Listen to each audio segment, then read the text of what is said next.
What's up, y'all? It's me, Erica. We are down here. What are we doing down here? What are we talking about? We have a few little hot topics to talk about.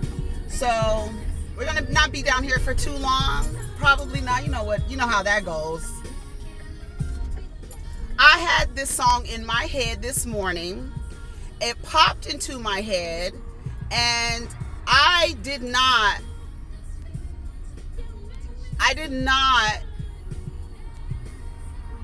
I couldn't figure out the song. It was in my head. And I was like, what is this song? And I kept trying to think, and I was like, and I couldn't remember the words. And I could not remember the words. And I was like, and I couldn't remember because it's the same melody on another song. And I was like, okay, I'm trying to listen to it. And I was like, okay. And it was this part right here. Hold on, let me go back. It's Amerie, Float. This part. Hold on.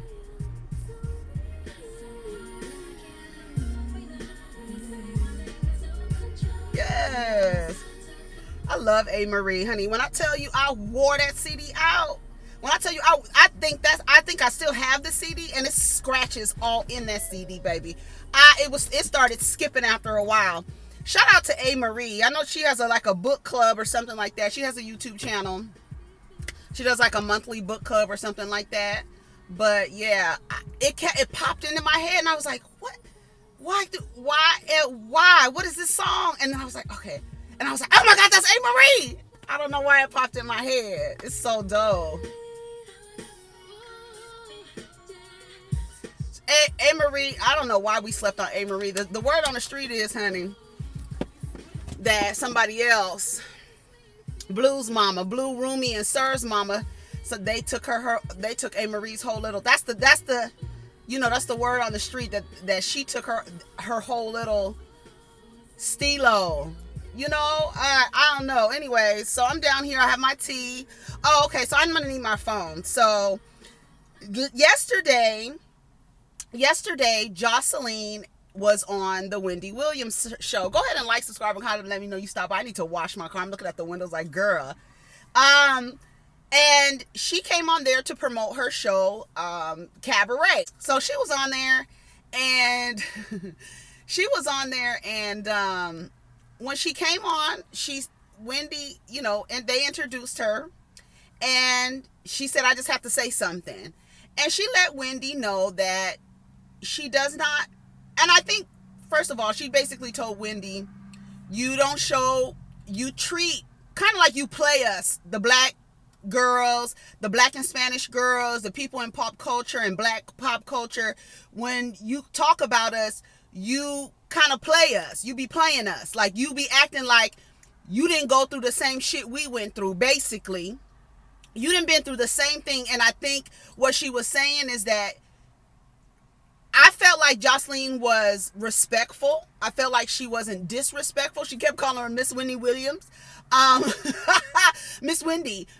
She said, but she was in true Joseline form, where she was saying how she felt, but she was still throwing some shade in there. She told Wendy that she was 35 years her senior. She told her, if you need somebody to help you turn on Zeus, because it's a streaming service, you may not know how to do that. Get somebody in your audience. Wendy looked like she was annoyed. I felt like Joseline made some good points. However, Wendy Williams speaks about pop culture, and we speak about it from our perspective. We have our opinions on it, and sometimes they're not always favorable, right? They're not always favorite. Honey, yesterday you saw how I was talking about Portia. It's pop culture. We talking about stuff going on, and it's not always going to be in your favor. Do I feel like Wendy be playing them? I feel like she be dragging them. And I don't think here it is. Wendy Williams ain't gonna change. Wendy Williams has been rewarded for her work. She has a #1 show. I think Wendy is one motherfucker you got to respect and give her flowers. You understand what I'm saying? Like, I don't even think Wendy gets enough respect in if we really want to talk about it. But whatever. At one point, Wendy was like, "Let me see your shoes," right? Because Wendy was like trying to get on with the show, and Joseline was like, "You that's all you got to say. You don't have nothing to say about how I feel, or, whatever." And I felt like she made a lot of points. I think at the end of the interview, right, she kind of wrapped it up, but then she did a "what about me" type of thing. She did like, I go through shit too. I'm not even talking about race. I'm just talking about women. Do I feel undervalued when I leave? You want a slice of the pie? I get it. She said she got the #1 show. She was like on Zeus. Bitch. Joseline is Joseline. I don't think she was disrespectful at all. She kept calling her Miss Wendy. Miss Wendy. You don't give the Spanish and black girls the respect. And I won't say Wendy be talking about people. Like, I don't think, and for me, I think we do probably talk about each other worser, okay? I really do. I think that we are harder on each other. I do think that. I think we're harder on each other. I think that we don't give grace, right? We don't always give grace, but Wendy has been Wendy Williams. I don't think that she is going to change. Should she have acknowledged? I think she did acknowledge her, and I think really at the end, but baby, when she threw that damn flower at her, she was like, "Can we cut this off? Like, girl, I don't have time for you. You on my show, okay? You are on my show." But I felt like she made some good points. I felt like she wasn't disrespectful. And then she was like, "Let me just see. She was like, shoe cam, please. But then the deal is that the producer knew how Joseline felt. So she was like, "Yeah, he told me you were yelling at him." So she probably was saying, "I don't want to get on this national platform and Wendy start talking to me and trying to play me. We're not going to do that." So when I'm on this, and I feel like it is okay to advocate for yourself. I don't know why I'm getting emotional. I feel like it's okay to advocate for yourself, because why am I getting emotional? I don't even know why. Wow. Okay. All right, girl. I have no idea. I don't know why. But I think it's great that she advocated for herself. I do. And said how she felt, and she wasn't disrespectful. Now, is Wendy gonna give you respect back? No. Joseline may never be invited back. But I don't even think Wendy is like that. I mean, like, baby, her and who was it? Was it Black China? Was it Black China? But then her and Black China are cool now, right? Who was she always getting into it with? She was always getting into it with somebody. Is it Nicki Minaj? Wendy always getting into it. But that's Wendy Williams. She's been like that forever. Like, forever. And you're not going to change who she is. Should she give more grace to the girls? And she said, "That's why I'm hard on y'all, because of what I've been through. That's why I'm hard on y'all. Like, y'all got to do better." Joseline said, you got out of that abusive relationship. You think you would be in a better place.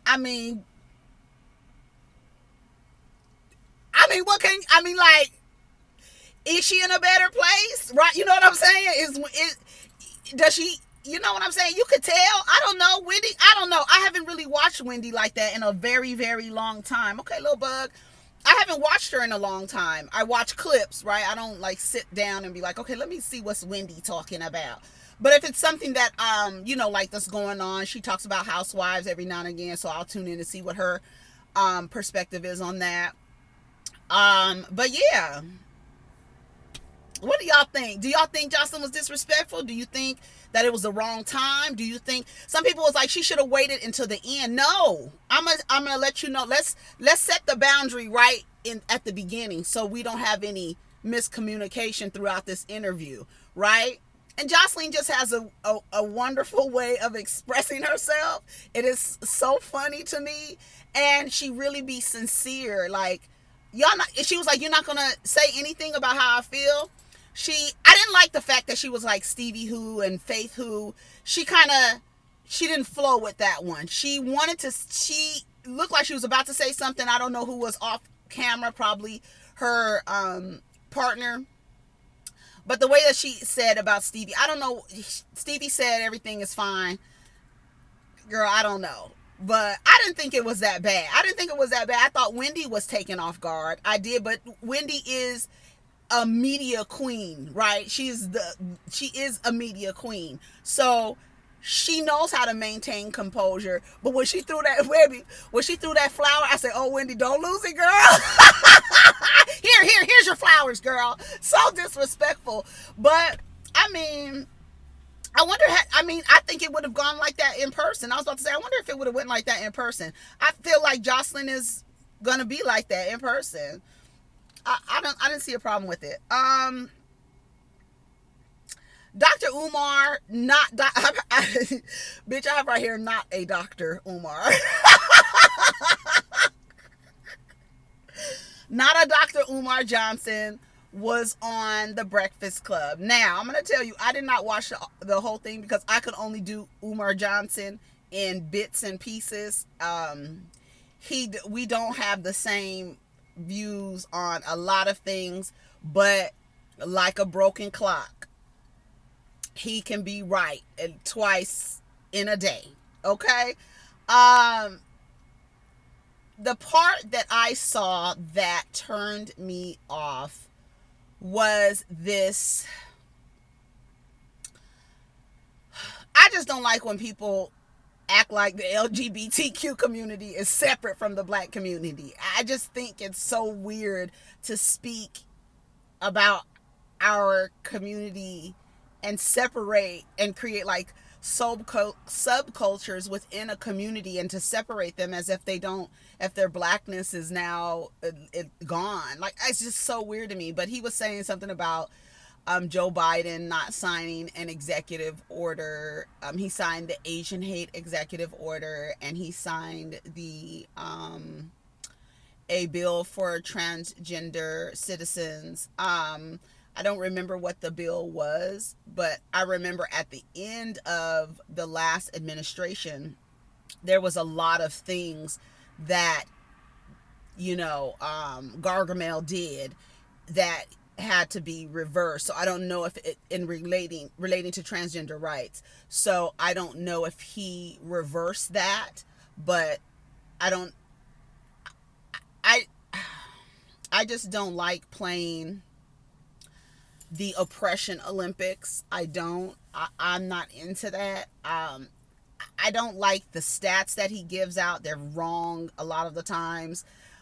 He just is he's one of those people. It's so funny because we were talking about Black Lives Matter being a slogan, but the way that we speak in society, especially like salesmen like Umar Johnson, it's always some, like, what was he saying, the snow bunny convention or some shit he was saying. It's always like a little phrase, a little catchphrase, a little slogan, something that rhymes, something that he believes will stick in the minds of somebody by saying it. I'm gonna go back and listen to the whole thing, because sometimes he does make points, but then sometimes you lose me. Like, I'm just like, I don't even know. And to me, I feel like a person who, if you're supposed to be like, and then like the thing with the school, like, he's still asking for donations to a Cash App. Like, start a GoFundMe, and let's see how it goes for you. That school has been trying.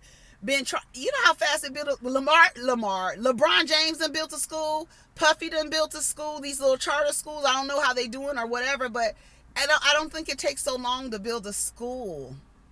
I don't think it takes that long. So I don't know what's going on with the money. He wants to build a school, to me, to sit boys in a classroom and teach them toxic masculinity. Like, I wouldn't trust him with my kids at all. Not at all. Oh, no. Hell no. No, I wouldn't trust him to teach my kids. Nothing. No. I'm looking like, you're not going to get my boys in a room and start teaching them some anti-woman, anti-gay, and just don't no. And it's not a lot of love in his speech. It's not a lot of it's not. I don't know what his angle is. I'll be looking at Umar Johnson like, nigga, what are you trying to sell? Like, I be trying to look at him like, I'm not buying it, bruh. I'm just not buying it. I'm not buying it. I have something to spend, and I want to invest in different things, but it ain't looking like something that I would see a return on my investment. You know what I'm saying? It's just a lot of ignorance. He says a lot of ignorant shit, and it's almost like he's a, they make a joke about him because every time he's doing one of them videos, he's out at some playground somewhere. I don't know if he's across the street at the school or what. I don't know. But he be outside, and everybody be like, he's like that uncle where they be like, take that shit outside. Go outside with all that shit. Uncle Umar, take that shit outside talking. All that madness you talking, nigga. Get out of here with that. So funny. It's like a joke. I don't know why, and he shouldn't. And I'm sure he doesn't want to be seen as a joke. There is a Twitter account called No Context Umar, and it's just different clips of him saying different things. You may not bring your white wife. That's so funny to me. You may not bring your white wife. All my brothers are welcome, but you may not bring your white wife. I don't like the way that he frames. I really don't like a lot of these black male, I don't know what they call them. I don't know what you call them. I don't even know what to call them. I was going to say like leaders, but I don't think anybody's really following them. I mean, some people do like Umar Johnson. I think when I first heard of him, when I first heard of him, I was like, oh my God, he's really talking that shit. Like, okay. But then he started talking about women and the LGBTQ community, and I'm telling you, that is one way for me to back out of your realm. Start talking shit about LGBTQ people and start trying to insult men by saying they gay, I back all the way up, because that's not my vibe. You know what I'm saying? I don't even want to hear nothing you got to say after that. Like, literally, I don't want to hear nothing you got to say, because you're excluding people in your journey or in your plight for progressiveness. If you're excluding people, that's not even progressive in itself. So I can't rock with you, bruh. So Uncle Umar, sit your ass outside. Ain't nobody interested, child. So couples therapy was good.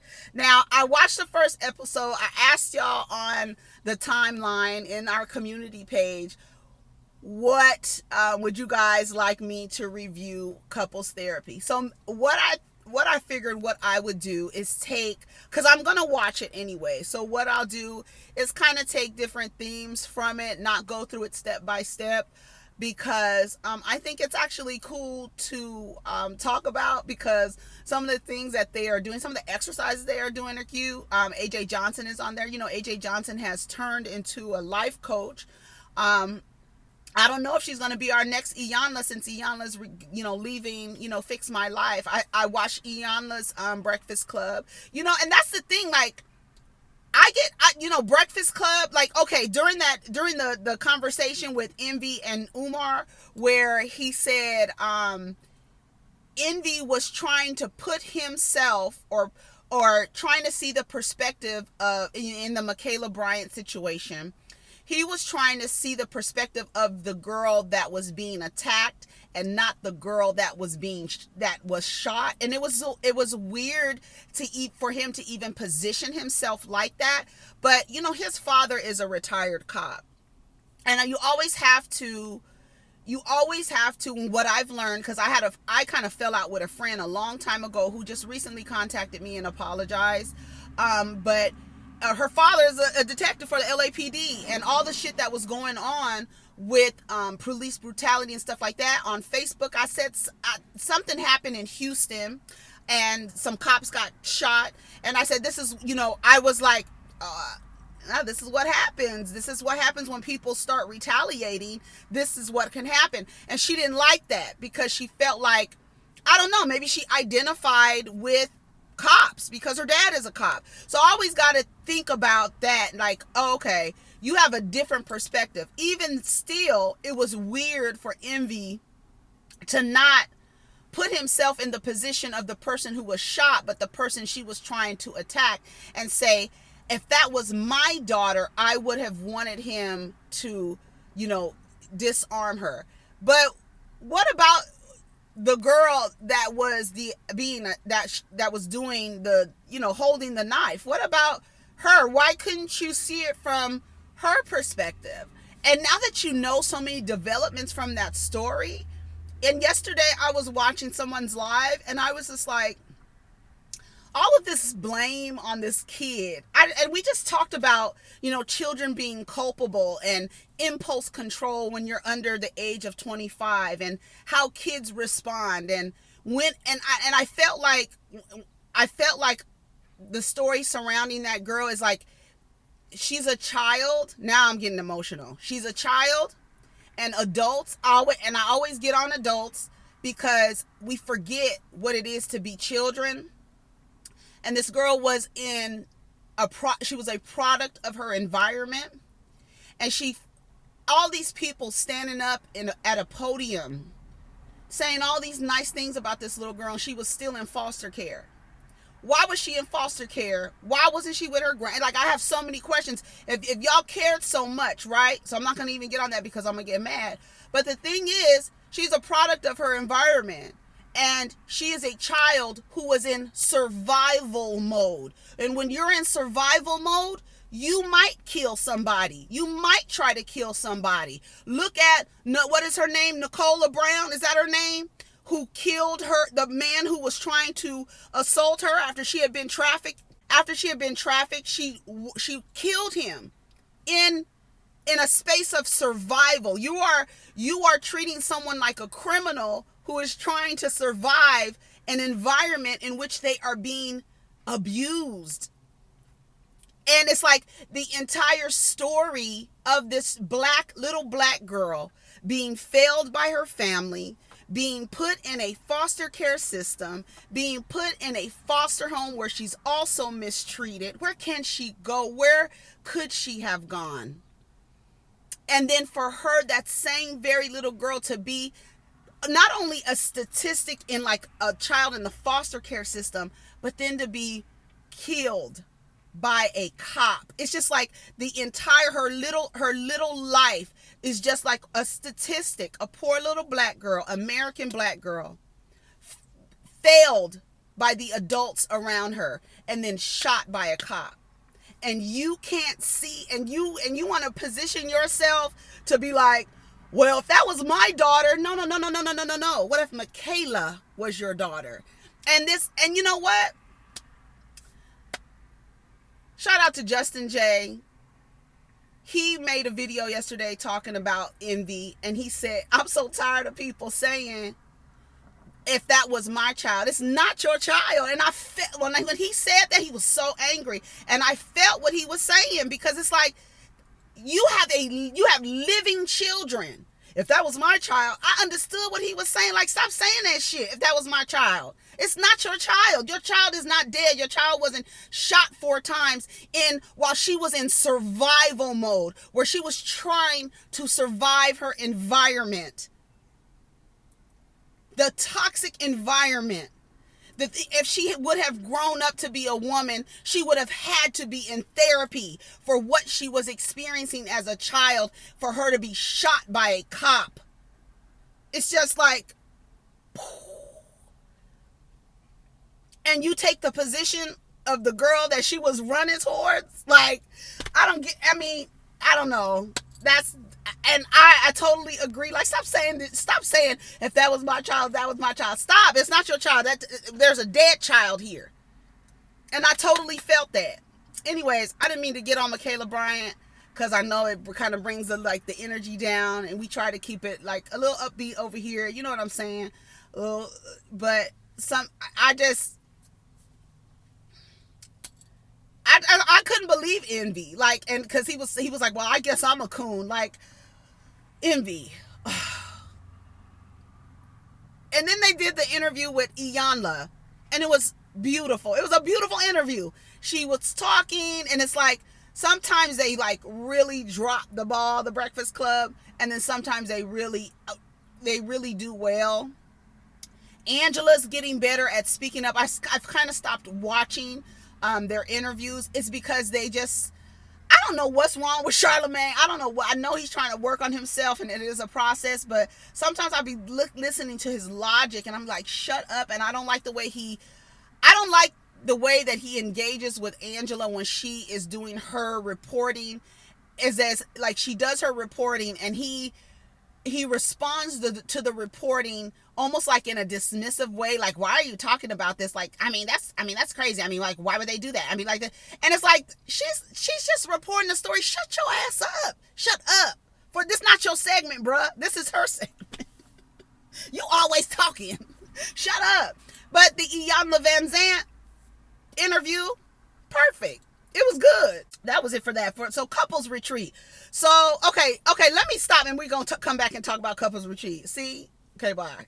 Okay, take care of each other. Protect your energy. Peace.